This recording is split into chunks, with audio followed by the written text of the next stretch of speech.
दोस्तों बीते 2 दिनों से मतलब कल और आज सीएम नीतीश कुमार के आवास पर अचानक बैठक हो जा रही है। कल करीब 1.5 घंटे की बैठक चली। हालांकि आज जो बैठक हुई उसमें बीजेपी के नेता शुमार थे, लेकिन कल जो बैठक हुई उसमें कोई भारतीय जनता पार्टी का नेता नहीं था।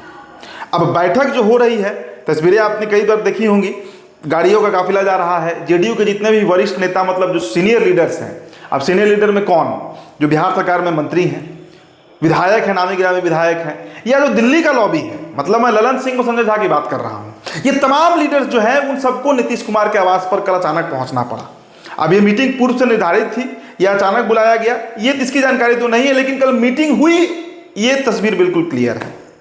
संजय झा राष्ट्र कार्यकारिणी के अध्यक्ष हैं, ललन सिंह, रामनाथ ठाकुर, देवेश चंद्र ठाकुर, बिहार सरकार के जितने मंत्री हैं, लेसी सिंह आपने बयान भी सुना होगा, कई लीडर्स, कई क्या सभी दिग्गज लीडर जो हैं जेडीयू के शुमार हुए, शामिल हुए उस मीटिंग में।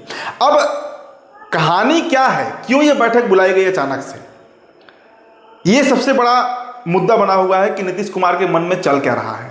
नीतीश कुमार इस तरह की बैठक तभी बुलाते हैं जब उन्हें कोई फैसला लेना होता है। अब फैसले का मैं कह रहा हूं तो अब ये मत समझिए कि नीतीश कुमार पलटी मारेंगे, पलटा पलटी वाला मामला नहीं है। दरअसल मामला 2 मुद्दे को लेकर है। 2 मुद्दे हैं जो अब निकलकर धीरे धीरे बाहर आ रहे हैं कि इन मुद्दों पर नीतीश कुमार ने अपने फैसले को सुनाया है वहां पर मौजूद तमाम नेताओं के बीच। क्या फैसला है? बिहार में इस वक्त सबसे ज्वलंत मुद्दा राजनीति में क्या है, चाहे आप महागठबंधन के परिप्रेक्ष्य से सोचिए या एनडीए गठबंधन के परिप्रेक्ष्य से सोचिए, तो सीट शेयरिंग जो है, सीट बंटवारा किस तरीके से होगा, किस पार्टी को कितनी सीटें मिलेंगी, कौन कौन सी सीटें मिलेंगी, ये सबसे बड़ा दुविधा का केंद्र है। मतलब यहां पर मामला ना महागठबंधन में सुलझ पा रहा है ना एनडीए गठबंधन में। अब महागठबंधन की स्थिति तो आप देख ही रहे हैं कि वहां पर कांग्रेस पार्टी तेजस्वी को सीएम फेस मानने को तैयार ही नहीं है तब तक जब तक कांग्रेस को मन मुताबिक सीटें ना मिल जाए। मतलब नंबर ऑफ सीट और क्वालिटी ऑफ सीट की कौन सी सीट पर कांग्रेस लड़ेगी, जब तक वो तय नहीं होगा कांग्रेस तेजस्वी को सीएम नहीं मानेगी, फेस नहीं मानेगी, सीएम फेस नहीं मानेगी। एनडीए गठबंधन का क्या गणित है दोस्तों? एनडीए गठबंधन में बीजेपी के नेता कहते हैं कि नेतृत्व नीतीश कुमार का होगा, सीएम जो है वो पार्लियामेंट्री बोर्ड तय करेगा। मतलब जो पार्लियामेंट्री बोर्ड होगा एनडीए गठबंधन का, जिसमें आरएलएम होगी, हम होंगे, एलजेपीआर होगी, बीजेपी होगी, जेडीयू होगी, सब बैठेंगे कलेक्टिव तौर से, विधायक दल जो तय करेगा वो नेता हो जाएगा। इस पर भी दुविधा है। तो नीतीश कुमार दरअसल सीट शेयरिंग को लेकर बड़े एक्टिव हो गए हैं।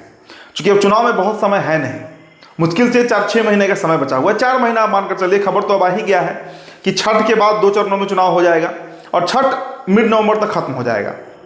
मिड नवंबर क्या, फर्स्ट वीक ऑफ नवंबर तक खत्म हो जाएगा। तो ऐसी परिस्थिति में दोस्तों नवंबर के महीने में 2 चरणों में बिहार में चुनाव हो जाएगा, उत्तर बिहार और दक्षिण बिहार के तर्ज पर होगा।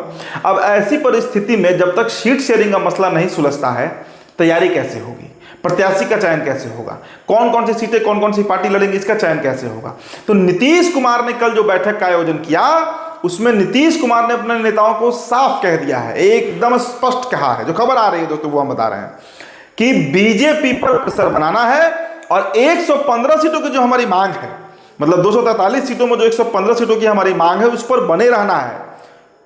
क्योंकि खबर दिल्ली से आती है कि संजय झा और ललन सिंह की सीट का डील करेंगे, इसलिए उन लोगों को भी बुलाया गया बैठक में कि आइए बैठिए और समझिए कि जेडीयू कितनी सीटों पर लड़ेगी। हालांकि देखिए यह आंकड़ा थोड़ा अव्यवहारिक लगता है, इसलिए कि विधायकों की संख्या के हिसाब से आप देखिए तो जेडीयू आधी है बीजेपी की, आप वोट बैंक के हिसाब से देखिए तो भी जेडीयू का जनाधार जो वो बीजेपी से कम है। हर मापदंड से नीतीश कुमार का कद बीते 5-7 सालों में छोटा हुआ है। अब ऐसी परिस्थिति में दोस्तों भारतीय जनता पार्टी तैयार होती है या नहीं होती है, इस पर ही नीतीश कुमार का कहना है कि एकदम डटे रहना है मैदान में। कोई नेता कुछ कहे 115 से नीचे नहीं आना है, बाकी थोड़ा ऊपर नीचे होगा वो मैं मैनेज करूंगा, वो नीतीश कुमार मैनेज करेंगे। ये सख्ती से आदेश दिया गया है, निर्देश दिया गया है, आदेश तो कहना ठीक नहीं होगा। चलिए अगला मुद्दा क्या है, एक और मुद्दे पर बातचीत हुई है दोस्तों। इन दिनों निशांत कुमार बड़ा एक्टिव है। आज ही मैं उनका एक नेशनल चैनल पर इंटरव्यू देख रहा था, एक शादी समारोह में गए हुए थे, कोई मामा के लड़के थे उनके कहीं गए हुए थे, मतलब शादी समारोह में, खूब अच्छे से बोले हैं। तो निशांत कुमार को लेकर जो अपडेट हम तक आ रही है वो आपसे हम साझा कर दे रहे हैं। देखिए निशांत कुमार को लेकर जो अपडेट हम तक है दोस्तों वो यही है कि निशांत कुमार की लॉन्चिंग बिहार में होगी, ये तो खबर है। लॉन्चिंग किस तर्ज पर होगी, कैसे होगी, ये भी पक्के तौर पर आप जान लीजिए कि विधानसभा के चुनाव के पहले ही होने वाला है।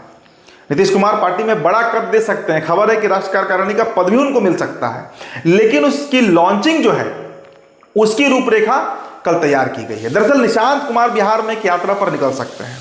उस यात्रा का उद्देश्य होगा कि नीतीश कुमार के किए गए कामों को जनता तक के बीच पहुंचाना, बताना कि निशांत के पिता नीतीश कुमार ने बिहार को क्या क्या दिया, बिहार के लिए कितना वो लड़े हैं, बिहार की को क्या क्या उन्होंने उपलब्धि के तौर पर दिया है, सड़क है, कंस्ट्रक्शंस है, बिल्डिंग्स है, हर विभाग में जो डेवलपमेंट्स हुए हैं, उन तमाम मुद्दों को निशांत कुमार अपने उस यात्रा में रख सकते हैं। देखिए, इस खबर की चर्चा हो रही है कि निशांत एक यात्रा पर निकल सकते हैं।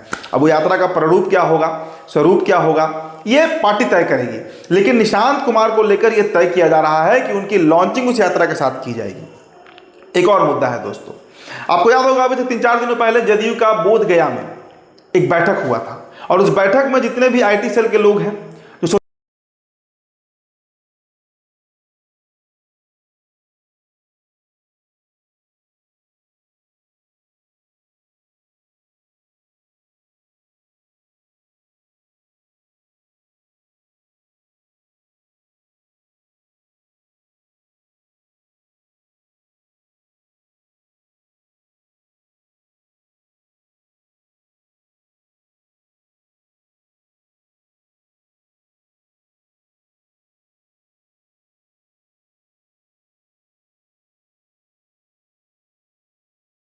थे, अब नेता लाइव आते हैं और उनके क्षेत्र के लोग उनसे जुड़ जाते हैं। एक बार में 25-50 हजार 1 लाख लोग उनको सुन लेते हैं। तो सोशल मीडिया पर पकड़ बनाकर रखना है, इसको भी लेकर एक विस्तृत चर्चा कल हुई है। लेकिन जो सबसे बड़ी खबर है कि बीजेपी के सामने एक बड़ा तनाव पैदा करने का एक प्रयास है, दबाव बनाने का प्रयास है, ताकि बीजेपी कम से कम 100 सीट जेडीयू को दे। बीजेपी का एक अलग रणनीति, एक अलग रणनीति बात हो रही है वहां पर। नीतीश कुमार को नेता भी मानने को तैयार नहीं है, नेतृत्व करता है लेकिन चेहरा नहीं है सीएम का। उन सभी मसलों का हल यही है कि सीट शेयरिंग में कोई कोताही नहीं, कोई कॉम्प्रोमाइज नहीं, और ये सख्त निर्देश नीतीश कुमार ने अपने पार्टी के तमाम नेताओं को दे दिया है। और निशांत की यात्रा का तो मैंने आपको बता ही दिया, लॉन्चिंग उनकी यात्रा से होगी। देखिए क्या होता है, लेकिन इस बैठक का बड़ा मतलब है क्योंकि नीतीश कुमार का निर्देश इसमें दिया गया है। तो फिलहाल दोस्तों इस रिपोर्ट में इतना ही। मेरा नाम उदित तारण है। तो बिहार टॉप पर वीडियो आप देख रहे थे, बहुत बहुत शुक्रिया।